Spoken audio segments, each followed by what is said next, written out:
देखिए बाबू, हम आपके सामने जो है क्लास 12 के जो है एक वेरी वेरी इंपॉर्टेंट क्वेश्चन जो फिजिक्स चैप्टर नंबर 5 में से बोर्ड में परीक्षा पूछे जाते हैं।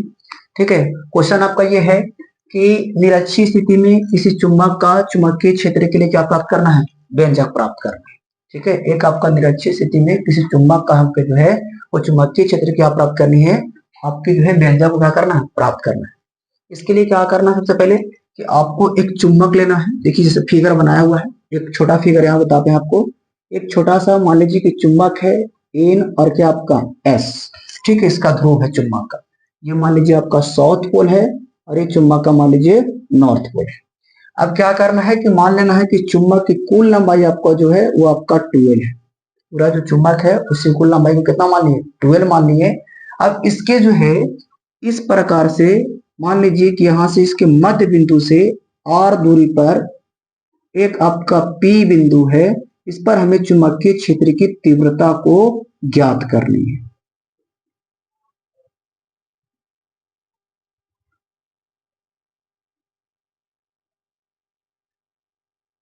ठीक है, अब क्या करते हैं कि इसका जो कोण है ये मान लीजिए थीटा है और ये वाला कोण भी क्या है आपका थीटा है।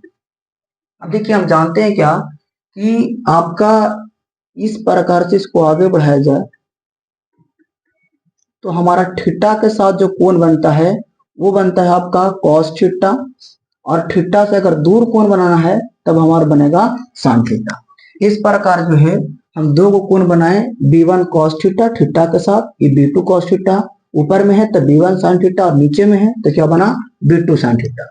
अब देखिए क्या होगा कि एक त्रिभुज ये है और इस पर याद रखिएगा कि जो रेखा जो लिए हैं ये 90 डिग्री का होना चाहिए, और ये आपका दूरी ये मान लेते हैं y और ये वाला दूरी y, ये दोनों आपस में बराबर होना चाहिए। इस प्रकार हमारा एक समकोण त्रिभुज बनता है। तो समकोण त्रिभुज में जानते हैं क्या कि थीटा के सामने वाला हमारा जो है जो 90 डिग्री के सामने होता है ये हमारा होता है कर्ण, और जो थीटा के सामने होता है ये हमारा होता है लंब, और जो नीचे जो बच जाता है ये कहलाता है आपका आधार। तो हम कहा कि बाबू कि ये हमारा जो है 90 डिग्री है। ठीक है, ये पूरा के पूरा लंबाई हमारा 12 है और ये लंबार्धक है। लंबार्धक का मतलब होना चाहिए 90 डिग्री भी और साथ साथ में आधा भी। तो इस प्रकार यहाँ की दूरी एल हो गया, यहाँ की दूरी एल हो गया। तो ये आपका त्रिभुज पी ओ और एन में चलेंगे, पी ओ और कितना हो एन में। तो थीटा के सामने वाला बन जाएगा हमारा लंब, नीचे हमारा बन जाएगा आधार, और ये वाला क्या बन जाएगा कर्ण। तो कर्ण आप निकालिएगा पी एन की लंबाई, तब निकालेगा under root L S R square plus L square. अब देखिए इस पूरा बात को एक बार लिखा गया है। ठीक है, कि निरक्षीय स्थिति किसको कहेंगे? तो कहता है कि जब कोई बिंदु जिस पर चुंबकीय क्षेत्र की तीव्रता ज्ञात करनी हो चुंबकीय अक्ष के लंबार्धक होता है तो इस स्थिति को चुंबक के सापेक्ष निरक्षीय स्थिति या अनुप्रस्थ स्थिति कहते हैं। अगर कोई मान लीजिए चुंबक है, इस चुंबक के लंबार्ध कोई रेखा खींचा जाए तो आपका जो P बिंदु पर जो रेखा प्राप्त होगा ये हमारा कहलाएगा निरक्षीय स्थिति। इसके लिए क्या करना है, सबसे पहले माने हैं कि माना कि NS एक क्षण चुंबक है जिसकी ध्रुव प्रबलता m है तथा इसकी पूरी लंबाई कितना है 12 है। ठीक है, और R बिंदु पर जो है इसके मध्य बिंदु से, मध्य बिंदु इसका O हुआ, मध्य बिंदु O से R दूरी पर, देखिए पूरा दूरी R है, बिंदु क्या स्थित है P है। इस बिंदु P पर चुंबकीय क्षेत्र की हमें तीव्रता को ज्ञात करना है। ठीक है, यहां तक आप लोग स्क्रीनशॉट ले लीजिए।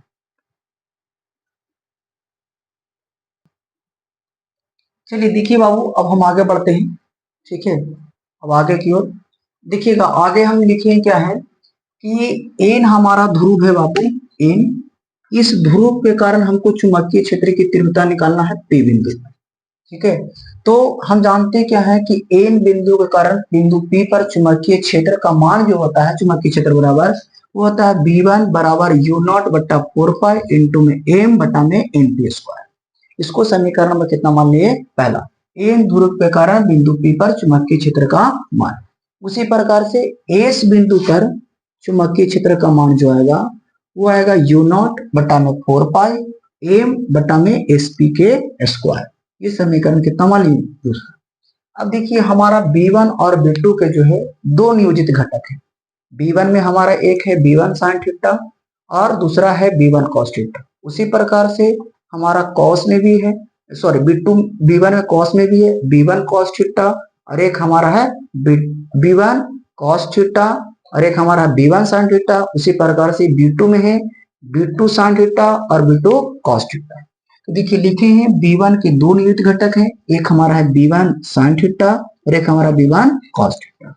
देखिए अगर कोई इस प्रकार से लंबवत है तो इसको बोलते हैं ऊर्ध्वाधर रेखा, और अगर कोई इस प्रकार से है तो हमारा कहलाएगा क्षैतिज रेखा।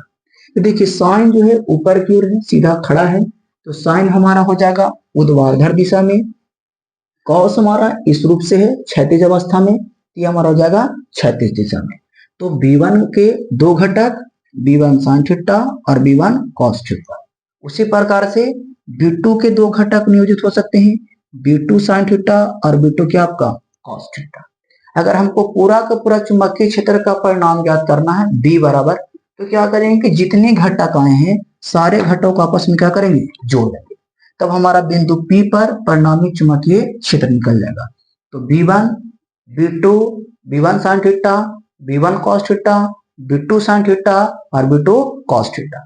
तो देखिए हम जानते क्या है कि B1 cos थीटा ऊपर की ओर है और B2 cos थीटा नीचे की ओर है, तो एक का दिशा प्लस में होगा और एक का दिशा माइनस में होगा।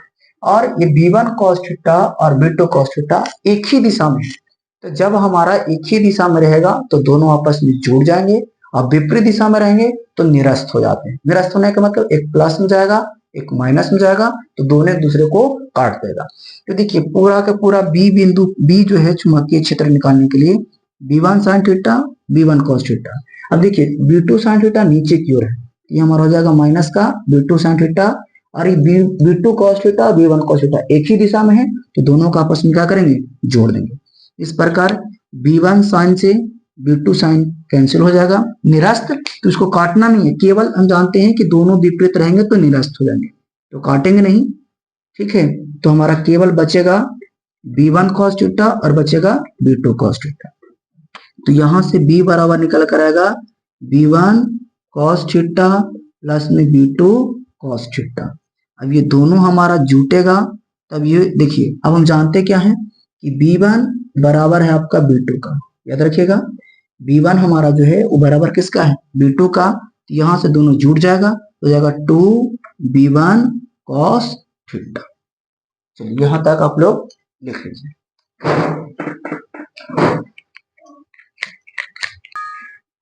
चलिए देखिए बाबू अब हम क्या करेंगे कि B बराबर हमारा निकल कर आया है 2B1 cos थीटा।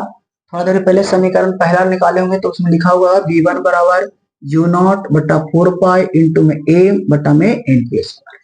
तो हम क्या करेंगे कि जहां पर B1 है तो B1 के जगह पर वैल्यू पुट कर देंगे, ठीक है। दो का दो रहने दीजिए, B1 था तो रखे U0 4 pi A NP square, और cos थीटा था तो cos थीटा हो गया।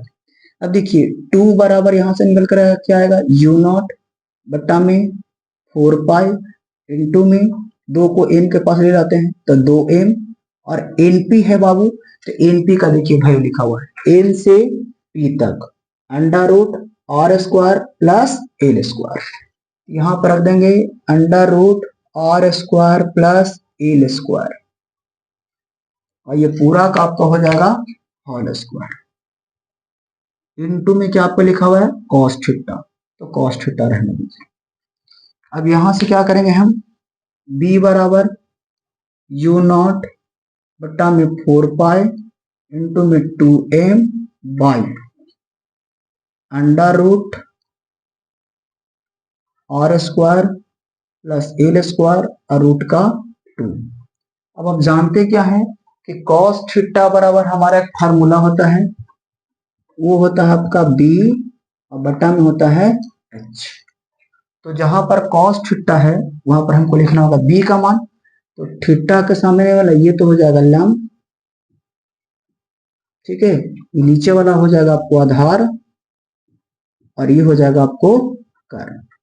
तो B का वैल्यू आधार, तो आधार का वैल्यू है L, तो पहले लिखाएगा L, फिर हमारा बचा H, तो H हमारा है कर्ण क्या अंडर रूट r स्क्वायर और प्लस क्या आपका एल स्क्वायर, ठीक है।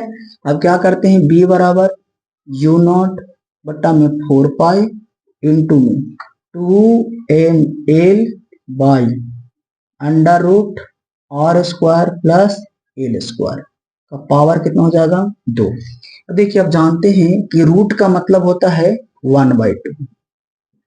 याद रखिएगा बाबू, रूट का मतलब कितना होता है 1/2। कहीं पर अगर रूट है तो रूट का वैल्यू होता है 1/2। अब देखिए एक हम लोग और फार्मूला जानते हैं, पीछे में पढ़े हैं कि एम बराबर हमारा होता है 2ml। तो जहां पर हमारा 2ml है वहां पर लिख सकते हैं M by under root R square plus L square के होल स्क्वायर इंटू में R square plus L square अब पावर 1/2। चलिए यहां तक आप लोग स्क्रीनशॉट ले लीजिए।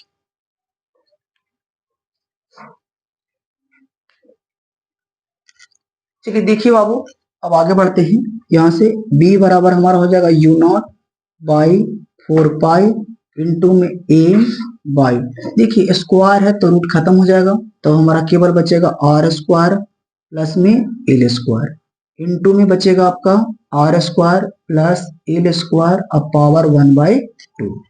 अब देखिए इसका पावर कुछ नहीं है तो हम वैल्यू जो देते हैं इसका पावर में 1 मान लेते हैं। ठीक है, अगर आर स्क्वायर एल स्क्वायर है इसका पावर केवल कितना है 1 है।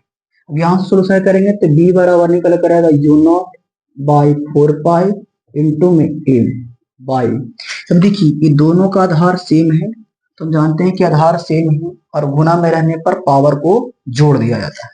तो क्या करेंगे, हमारा हो जाएगा R square plus L square power 1 plus 1/2।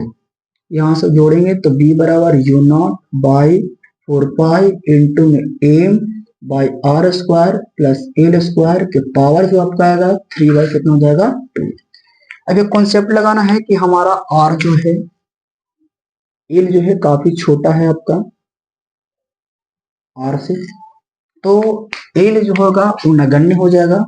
तो b बराबर निकल कर आएगा u0 बाई 4 पाई इंटू में M by R square power 3/2।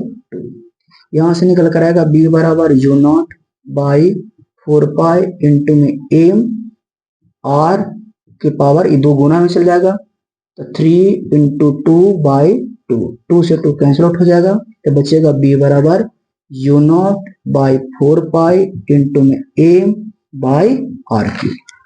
यही हमारा हुआ निरक्षीय स्थिति में चुंबकीय क्षेत्र का मान।